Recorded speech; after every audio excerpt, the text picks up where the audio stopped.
Every year, more than 40 million people walk into Central Park. They come to lie on the great lawn in the sun. They jog the loop. They row on the lake. They propose marriage under the trees. They push strollers along the paths and feed the ducks and fall asleep on the grass with a book over their faces. Central Park is the most visited urban park in the United States, 840 acres of designed wilderness in the middle of the most expensive real estate on earth, and to almost everyone who walks through it, it feels eternal. It feels like it was always there, like the island of Manhattan simply grew up around a piece of nature that God left in the center as a gift. There is a spot near the West 85th Street entrance on the western edge of the park where you can stand on a gentle green slope under the trees and see nothing unusual at all, just lawn, just rock and grass and a few benches. And almost no one who stands there knows that they are standing in the middle of what used to be a town. Not a shack, not a campsite, a town, with streets and houses and 3 churches and a school and gardens and wells and graveyards, a town where children were born and raised, where families owned the ground beneath their feet, where men cast votes that almost no one else who looked like them in the entire city of New York was allowed to cast. A town founded by free black Americans 2 years before the state of New York even finished abolishing slavery. It stood here for 32 years, and then the city of New York decided it wanted this exact ground for a park, and it raced the town so completely, first the buildings, and then, more thoroughly than any bulldozer could ever manage, the memory, that for the next century and a half, the millions of people walking over it had no idea anyone had ever lived and died right here. The town was called Seneca Village. This is the story of how it rose and how it was taken, and why the people who took it needed everyone to forget it had ever existed, because the thing they destroyed was not just a neighborhood. It was one of the only places in New York City where a black man could own enough of America to have a voice in it. And that, in the end, is exactly why it could not be allowed to stand. It began on an autumn day in 1825 with a 25-year-old man and $125. His name was Andrew Williams. He made his living shining shoes, a bootblack, the records call him, and later a cartman, was hauling goods through the streets of lower Manhattan. He was a free black man in a city that was, in 1825, still a deeply dangerous place to be one. New York State had passed a law to gradually abolish slavery, but the final emancipation date was still 2 years away. There were still enslaved people in New York when Andrew Williams walked uptown to buy his land. Down where he lived, in the crowded wards of lower Manhattan, free black New Yorkers faced the disease, brutal overcrowding, daily humiliation, and a constant real danger. The danger of being grabbed off the street by slave catchers and kidnappers who could drag a free man south and sell him, with the law offering almost no protection. And far uptown, in the rural emptiness of the West 80s and 90s, miles from the built-up city, which in those days barely reached past what is now Soho, a white farming couple named John and Elizabeth Whitehead had decided to sell their land. They had a 17-acre parcel, and they cut it into roughly 200 small lots, and they put it on the market. On September the 27th, 1825, Andrew Williams bought the first 3 of those lots for $125.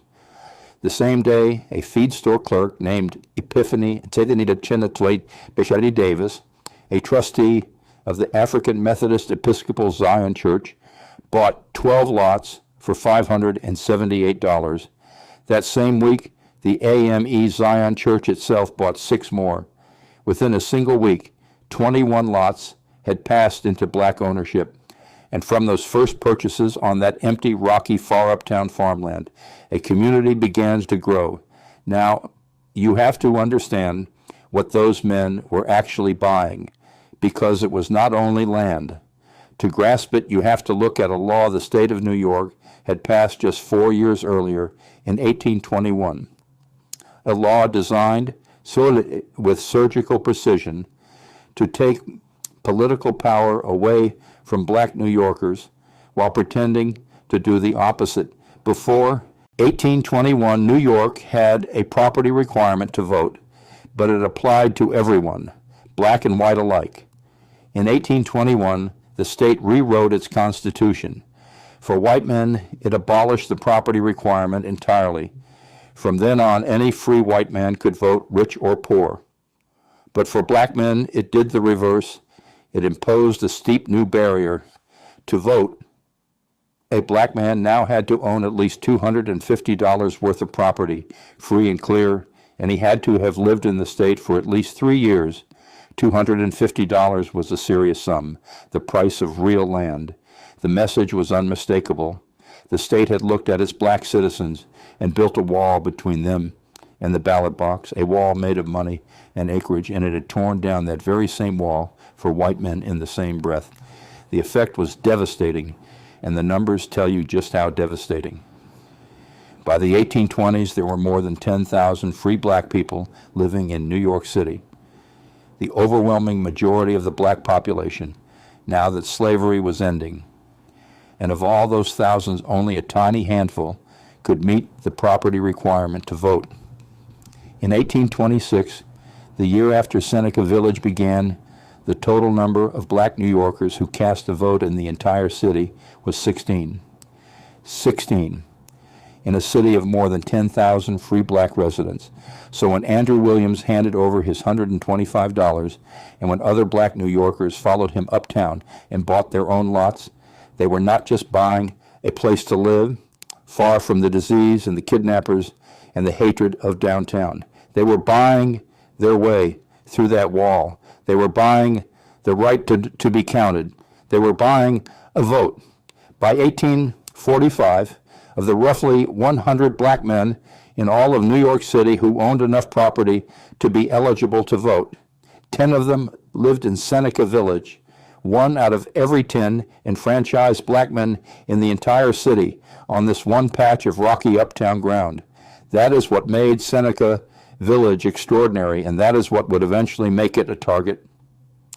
It was, before the Civil War, the largest single community of black property owners in the city of New York.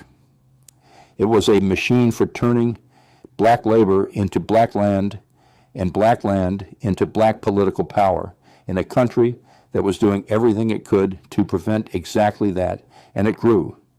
From 1825 to 1832, the Whiteheads sold off about half their parcels, mostly to African American buyers. By the early 1830s, there were around 10 homes. The settlers were not isolated dreamers. Many of them belonged to the New York African Society for Mutual Relief, an organization where black New Yorkers pooled their money to support one another, to insure each other against catastrophe in a country that insured them against nothing. Andrew Williams was part of it. Epiphany Davis was part of it. They were building, deliberately and collectively, an institution of their own, on land of their own. By the mid-1850s, at its peak, Seneca Village was home to roughly 225 people. And here the story gathers a richness that the men who later destroyed it would work very hard to hide. About half of those residents owned their own homes. Most of them did not live in shanties. They lived in houses, many of them, solid 2-story wooden homes. They kept gardens. They raised livestock, pigs, goats, chickens. There was a natural spring nearby called Tanner's Spring that gave the community fresh water, and the residents fished the waters around the island. The land had woods and hills and small farms, and rising up over all of it, an enormous outcrop of bedrock, the highest point on the whole site, a great gray mass of stone that the village lived in the shadow of. Hold that rock in your mind. We are going to come back to it, because it is the one piece of Seneca Village that nobody, it's not the city, not the bulldozers, not 150 years of forgetting, has ever been able to remove. The community built the institutions that turn a settlement into a home. It built 3 churches. The African Methodist Episcopal Zion Congregation, which had first bought land here for a burial ground, eventually opened a church in the village itself. There was the African Union Methodist Church, and there was All Angels Church, and All Angels tells you something that cuts hard against everything you might assume about New York in the 1850s, because Seneca Village, by its later years, was not only black. As waves of Irish immigrants arrived in the city, fleeing the famine, many of them poor and unwelcome themselves, some settled here too, alongside the black families, and a small number of Germans with them. By the 1850s, the village was roughly 2/3 African American and 1/3 Irish and German immigrant. And at All Angels Church, black villagers and white villagers worshiped side by side in the same pews in a single congregation, a thing almost unheard of in the racially riven New York of that era. The community had a school too, where the children of the village, and the records show that most Seneca Village children did attend school, learn their letters, and it had cemeteries, ground consecrated to lay its own dead to rest with dignity. Births, baptism, schooling, worship, burial, the full arc of human life, all of it happening on ground these people owned, in a community they had built from nothing, on a rocky hillside the rest of the city had ignored. You have to set this against what it meant to be black in New York in those decades, because Seneca Village was not just a nice place to live, it was a refuge. And the people who built it knew exactly what they were taking refuge from. In 1834, anti-abolitionist mobs had torn through lower Manhattan for days, attacking black homes, black churches, black businesses, beating people in the streets. The kidnapping of free black New Yorkers into Southern slavery was a constant gnawing threat. Downtown was crowded, diseased, and hostile. Up here, 3 and 4 miles north of all that, on high ground with clean spring water and breathing room and neighbors who shared your church and your struggle, a black family could live with a measure of safety and autonomy that simply did not exist below 23rd Street. Historians who have studied the site believe, and they are careful to call it probable rather than proven, that Seneca Village's quiet, remote location may have made it a station on the Underground Railroad, a place where people fleeing slavery could pause unseen on the long, long road north. The victorious, as one historian who spent decades recovering this story put it, are the ones who get to write the history. And for a very long time, the history of Seneca Village was written by the people who destroyed it. So some of what the village truly was, we will never fully know, because it was erased before it could be recorded. But while Seneca Village was quietly thriving up on its hill, the rest of Manhattan was exploding toward it. The city was booming, filling in, paving over, racing northward up the island block by block. And as it grew crowded and filthy and frantic, the wealthy and powerful men of New York began to want something they had seen in the great cities of Europe. They wanted a park, not a town square, a vast, grand, landscaped park, a green lung for the city, a place that would prove New York was a world capital and not just a money-grubbing port. By the 1840s, the most influential voices in the city were calling for it. William Cullen Bryant, the poet and editor of the Evening Post, championed it. Andrew Jackson Downing, one of the first great American landscape designers, argued for a park of hundreds of acres.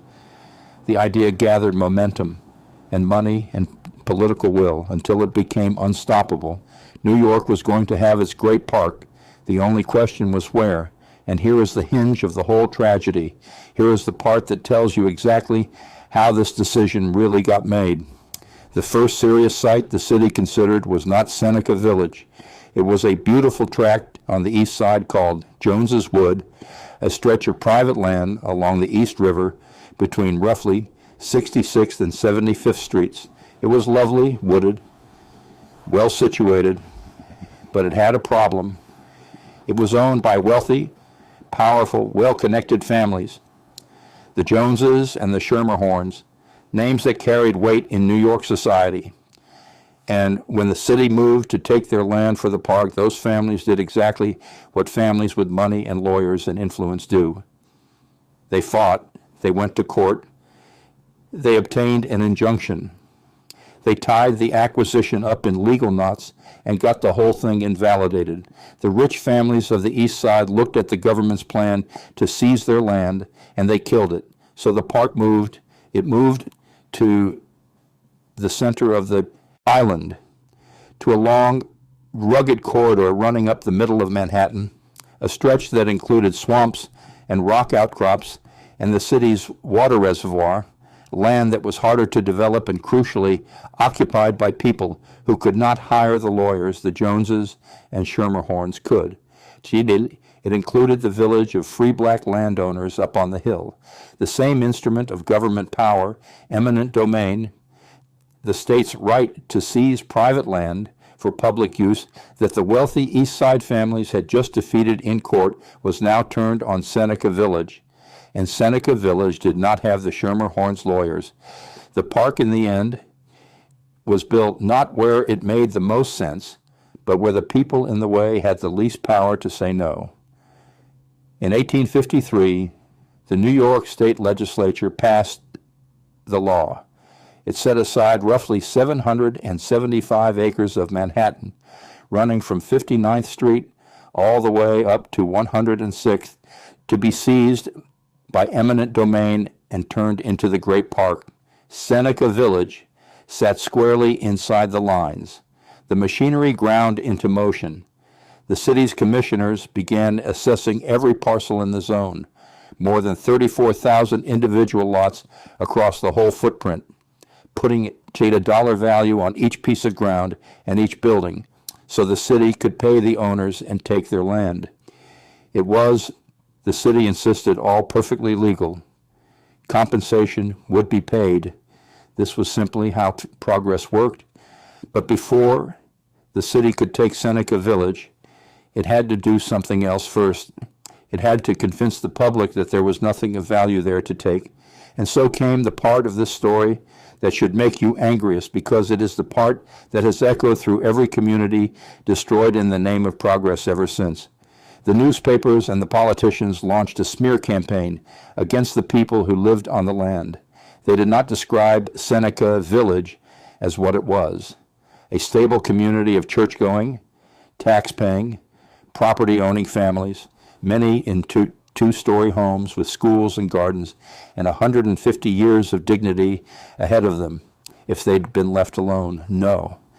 They described the residents as squatters, as vagabonds, as tramps and thieves. They called the settlements shanty towns. They used the ugliest racial slurs of the era to name the place, printed them in respectable papers, painted the whole community as a filthy, lawless blight that the city would be doing everyone a favor to scrape away. One of the historians who recovered this story described the campaign plainly. There was a deliberate effort in the press to convince New Yorkers that the people in the path of the park were tramps and squatters and thieves who had no right to be there. It was a lie.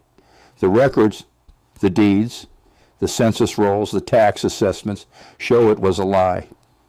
But it was a useful lie, because if the people living on the land were just squatters, then taking the land from them was not a theft, it was a cleanup.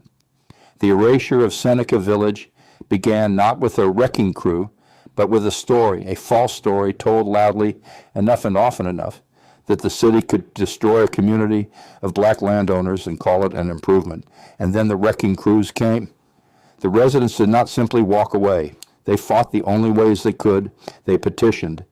They challenged the valuations the city put on their property, because the compensation, when it came, was widely seen as far too low. Owners were offered an average of around $700 for their property, and many argued correctly that their land and homes were worth far more. Andrew Williams himself, the bootblack, who had bought the very first lots back in 1825, fought his assessment. The city offered him a figure for his house and his 3 lots. He argued it was worth $3,500. In the end, he was paid $2,335. It was, to be fair, far more than the $125 he had paid 3 decades earlier, but it was less than he asked, and it was, in the most fundamental sense, not a sale. He did not want to sell. None of them wanted to sell. They were not offering their homes on a market. The government had decided to take them, and the only thing left to argue about was the price. By 1857, it was over. The residents of Seneca Village were evicted. Every building was torn down. The houses, the churches, the school, the homes that families had built and lived in for 30 years, all of it razed to the ground to make way for lawns and lakes and carriage paths. Across the entire footprint of the future park, around 1,600 people were displaced. Roughly 300 of them were the people of Seneca Village. Of all the institutions the community had built, only one survived in any form. All Angels Church, the integrated congregation, relocated a couple of blocks away and carried on, though with an almost entirely new congregation. Of the original All Angels worshipers, the record suggests only a single person made the move. Everyone else scattered. And that scattering is the part that breaks your heart all over again, because it is where the trail goes cold. There are almost no records of where the people of Seneca Village went after 1857.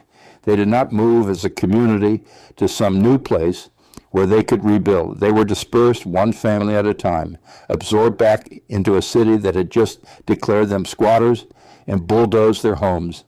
And the threads of their lives simply vanished from the documents. The largest community of black property owners in New York City was broken into individual people and lost. For more than 100 years afterward, no one could identify a single living descendant of anyone who had lived there. It was as if the village had been not just demolished, but unwritten. Frederick Law Olmsted and Calvert Vaux won the design competition for the park in 1858, and over the following years, their greensward plan rose on the cleared ground. The lawns were seeded, the trees were planted, the lake was dug. Central Park opened to the public, and New Yorkers fell in love with it, and they have stayed in love with it ever since. And the town that had been destroyed to make room for it disappeared from the story so completely that within a generation or two, it was as though it had never existed at all. That is the second erasure, and it is the more total of the two. The first erasure was physical. The buildings came down. But the second erasure was the erasure of memory, and it was so successful that for nearly a century and a half, the standard history of Central Park barely mentioned that anyone had lived there. The most famous park on the continent, walked by tens of millions of people, sat on top of a destroyed black town, and the town was simply gone from the record. A historian who gives tours of the site today put it perfectly. People assume Central Park has always existed, so they are genuinely amazed to learn that there were people living here, that families had homes here, that children went to school here, that the dead were buried here. That amazement is the measure of how complete the erasure was. To forget a thing, you first have to know it. New York had managed to make Seneca Village into something that was never even known well enough to be forgotten. But it could not stay buried forever, because they had taken the buildings and they had taken the memory. But they had not been able to take everything. In the 1990s, historians began pulling at the loose thread. A pair of scholars published a deep history of the park that for the first time took the destroyed community seriously, and the question began to surface: who exactly had lived on this land before it was a park? Researchers went into the archives, the old deeds, the census records, the tax rolls, the church books, and the people of Seneca Village began slowly to come back into focus. Names, occupations, property values: Andrew Williams the bootblack, Epiphany, Davis, the feed store clerk, the AME, Zion Congregation, the integrated pews of all angels, a whole community, reassembling itself out of the paper trail it had left behind. And then, in 2011, the archaeologists came with their trowels. With special permission, a team excavated a small piece of the Seneca village site, digging down through the lawn of Central Park to the layer where the town had been, and they found it. They found the stone foundation walls of houses. They found the ordinary, intimate debris of vanished lives, fragments of dishes and teapots, buttons, the bones of meals eaten 160 years ago, the stems of clay smoking pipes, and they found the sole of a child's shoe, a small leather sole lying in the dirt beneath the manicured grass where joggers run and tourists picnic.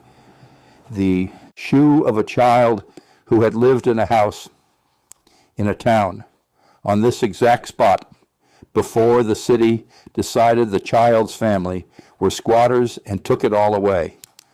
The town was still there, under the lawn, under the lie, under a century and a half of forgetting. Seneca Village was still in the ground, waiting to be found. In 2019, the Central Park Conservancy installed an exhibit on the site, signs that finally tell the visitor standing on that quiet green slope near 85th Street that they are standing in a place where community lived and the descendants began to come home. After more than a century in which not one living descendant of Seneca Village could be found, researchers traced the bloodline of Andrew Williams himself, that first buyer, that 25-year-old with his $125, down through the generations to people living today. One of them, a man named Andrew Thomas Williams, learned from a message on Facebook that the visionary who had bought the first piece of Seneca Village was his great-great-great-grandfather. He had no idea. The family connection had been buried with everything else. And when he and his wife learned the truth and walked the land where their ancestor had lived, his wife said that it gave her a sense of pride, that it made her walk a little taller, feel a little stronger. The erasure, after 150 years, had finally failed. So stand once more on that slope of grass near the West 85th Street entrance. Look up, and you will see it, rising over the lawn, the highest point in all of Central Park, an enormous gray outcrop of bedrock. The park builders could not remove it. It was too vast, too solid, too rooted in the island itself. So they built the park around it the way the village had once lived, in its shadow. That rock looked down on Seneca Village when there were houses here and churches and gardens and the sound of children walking to school. It looked down when the wrecking crews came in 1857. It has looked down on every one of the millions of people who have walked over the buried town in the long silence since, never knowing. It is the last witness, the one piece of Seneca Village, too solid to erase. They took the homes of Seneca Village in 1857. They took its memory for the century and a half that followed. They told the world there had been nothing here but squatters, and for a long, long time the world believed them. But the foundation walls were still in the ground, the child's shoe was still in the dirt, the descendants of Andrew Williams were still alive, carrying his name without even knowing what it meant. And the great gray rock was still standing over all of it, refusing to forget. They erased Seneca Village twice. They will not get to erase it a third time. 40 million people walk through this park every year, and now at last some of them stop on that quiet slope, and they say the names, and they remember that before this was the most beloved park in America. It was somebody's home.